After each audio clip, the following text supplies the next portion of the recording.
I'm out of yarn. There's a snowstorm, so I can't go get more. This was supposed to be fun. I'm not having fun, guys.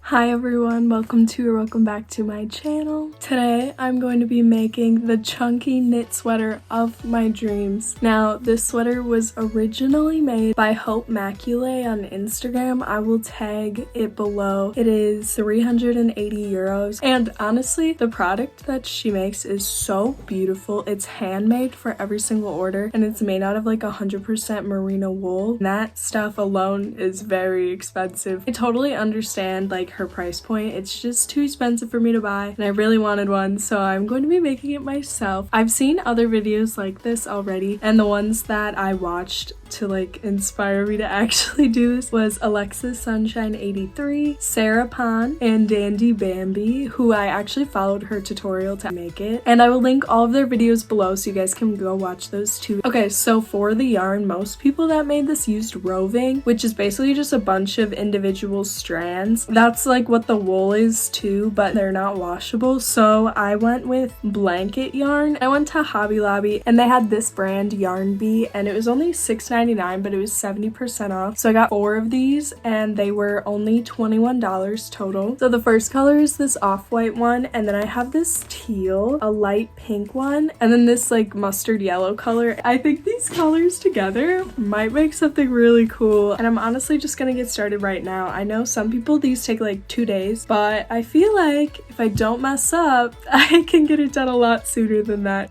To actually make the thing, you need 1 big back panel, 2 smaller front panels, and then 2 sleeves, and mine are gonna kind of balloon out, which is why I drew them in this shape. And then this is the color palette that I'm going for. I decided to start by making the back piece, so I'm basically just starting with a slip knot and then creating a chain of loops within it, so every time I have a new loop, I use the yarn to form a new loop out of that. And it looks a little complicated, but I promise if you have the yarn in front of you, it's actually really easy. And then I just continued this until I had a long enough chain for the width that I wanted the back to be. And then you're just gonna loop another loop on top of the final one that you have to start the new row. And then you're just gonna continue going in the other direction, threading loops through the holes that you've already created.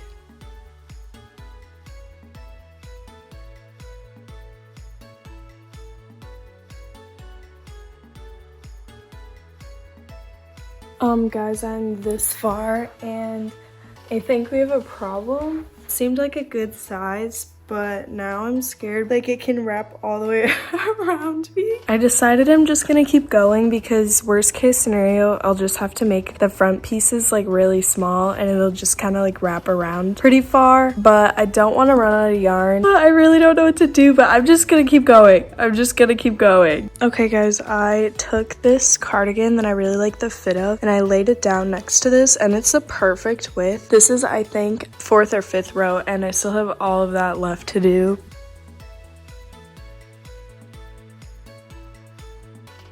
I just continued doing this to get the height that I wanted for the back piece, and my cats are so cute. They just loved the yarn. Until I wanted to change the color. To do this, I finished one of the rows and then I cut the end of the yellow piece, and then I started with the pink, and then you just keep doing the same exact looping thing, and then I tied the 2 cut end pieces together just to hold it tight, and then you just continue doing this until you have the amount of pink that you want, and then I did the exact same thing to continue with the white.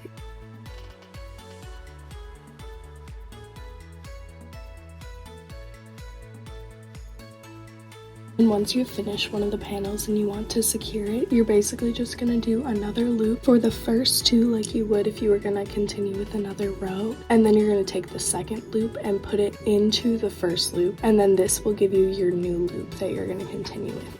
And then you're gonna go on to the next piece, do it again, and then thread it again through the first loop, and you're just gonna keep doing this for all of the loops. And it creates kind of like a braiding effect, as you can see, and that's how you know you're doing it right.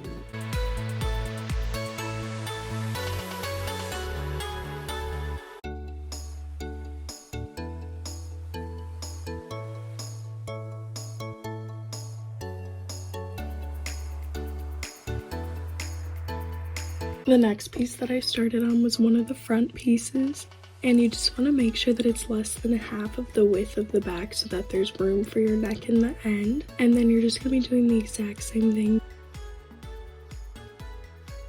And you want to make sure it's about the same length as the back piece. And then I just did the same thing where I switched colors and I went to the white as well.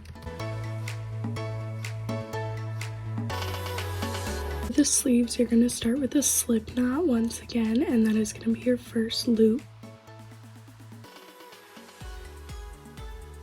And then you're just going to continue like you did for the first piece, where you just put the loops in and that becomes a chain. And I did this for probably about 7 or 8 loops. And then you just want to keep comparing it to the size of your wrist and make it a couple loops bigger than you think, because otherwise it might get tighter depending on how tight you're doing each of the loops. And then once I got to the width that I wanted for the sleeve, I just pulled that tail through, and then I just left it like this until I tied it at the end once I finished the sleeve. And then you're going to be doing the same exact thing where you add in another loop to continue going upwards, and you're just going to keep doing this.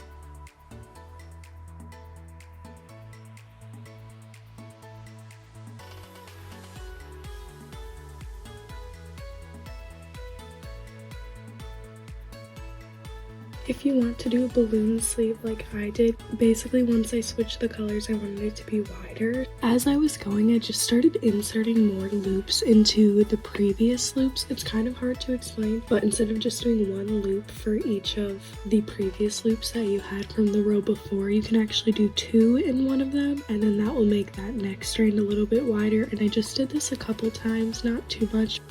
Hi guys, it's the next morning. I'm out of yarn, but there's a snowstorm, so I can't go get more. And I realized that this piece, okay, this is the back piece, and I based it off of a cardigan I already had, but then I realized that that cardigan's really thin, so it can just like drape and like fold, and this can't do that as well. Like, I need to take off a good third of it. Problem is, though, since you do it horizontally, I have to completely start over. Like, I'm gonna have to literally take every single piece out of this and start over. And I'm very upset because I did it so well. And the craftsmanship is beautiful. I'm gonna spend probably all day redoing it and making it smaller. This was supposed to be fun. And right now, I'm not having fun. Guys, I've been redoing this all day. It probably took me longer to take it apart than it did for me to remake it. But here's the back piece, and it's gonna fit a lot better now. I know that for sure. But I'm just gonna keep going. To attach all the pieces, I just turned them all inside out. And then I didn't do a very good job of this, but I basically just strung the string through both pieces and then just pulled it tight and just kept doing this until they were all attached. And then the sleeve, you just want to make sure you also turn that inside out when you're doing it. Guys, I finished it and I'm obsessed. Okay. Oh my god, look.